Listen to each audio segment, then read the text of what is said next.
رحیم ابھی چند لمحے قبل ہم نے اس عدت والے مقدمے میں اختتامی بحث کی ہے اور عدالت کو یہ بتایا ہے کہ یہ مقدمہ تمام عالم میں پاکستان کے لیے شرمسار ہے۔ سیاست کو اس سطح پہ کبھی نہیں آنا چاہیے کہ آپ اپنے سیاسی حریف کے گھر میں جھانکیں، آپ ماہواریاں گننے کی کوشش کریں۔ یہاں درخواست دی گئی کہ ایک میڈیکل کمیشن بنایا جائے جو 2018 کی ماہواریوں کی چھان بین کرے۔ میں کہتا ہوں یہ افسوس کا مقام ہے، یہ انتہائی افسوس کا مقام ہے، اور اب یہ معاملہ عدالت کے ہاتھ میں ہے۔ ہم نے سپریم کورٹ کے حوالے دیے، قانون عدالت کے سامنے رکھا۔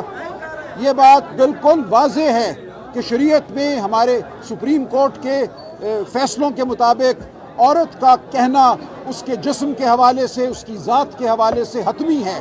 کوئی اور اس میں جھانک نہیں سکتا۔ اگر یہ کہہ دیا گیا کہ معاملات تمام ہو چکے تھے، عدت کی مدت گزر چکی تھی، جو ہمارے سپریم کورٹ نے مدت رکھی ہے اس سے زیادہ وقت گزر چکا تھا، تو کسی کو حق نہیں ہے کہ وہ اس کو جھٹلائے۔ یہ مقدمہ کبھی نہیں چاہیے تھا، اس مقدمے کو کبھی چلنا ہی نہیں چاہیے تھا۔ ہم پاکستان کی تمام عورتوں کی عزت کے لیے یہاں کھڑے ہیں۔ ہم کھڑے ہیں پاکستان میں چادر اور چار دیواری کے تقدس کے لیے۔ ہم آپ سے، پوری قوم سے یہ التجا کرتے ہیں کہ اس مقدمے کے ساتھ ہمارا ساتھ دیجئے، اپنی آواز بلند کیجئے، ریاست پاکستان کو بتائیے کہ عورت کی حرمت ہمیں عزیز ہے، عورت کی حرمت شریعت میں، ہمارے قانون میں معتبر ہے، برتر ہے۔ یہ مقدمہ انتہائی گھٹیا مقدمہ ہے، واقعاتی طور پہ بھی اور قانون کی نظر میں بھی۔ ایک شخص کو گرفتار کیا جاتا ہے، 4 مہینے وہ غائب رہتا ہے خاور مانے کا، اور اس کے بعد آ کے وہ درخواست دیتا ہے نکاح کے 5 سال اور 11 مہینوں کے بعد۔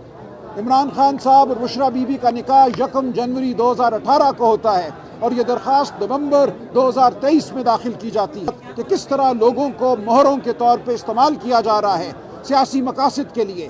سیاسی مقصد یہ ہرگز نہیں ہو سکتا کہ آپ عورت کی حرمت پر حملہ کریں۔ تو میں آپ کے توسط پاکستان کے عوام سے، پورے پاکستان سے یہ درخواست کرتا ہوں کہ آپ جہاں کہیں بھی ہیں اپنی آواز بلند کیجئے اس تمام بے حرمتی کے خلاف۔ آپ کہیے کہ ہمیں اس نہج کی سیاست قبول نہیں ہے، یہ نہ شریعت کے مطابق ہے نہ قانون کے مطابق ہے۔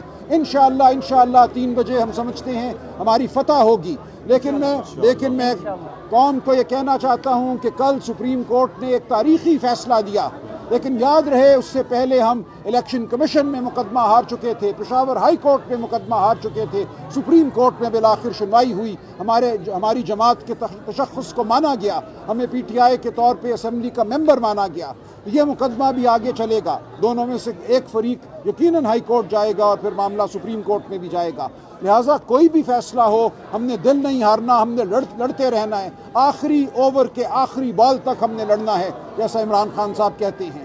تو انشاءاللہ حق اور سچ کی فتح ہوگی، اس فتح کو کوئی ٹال نہیں سکتا۔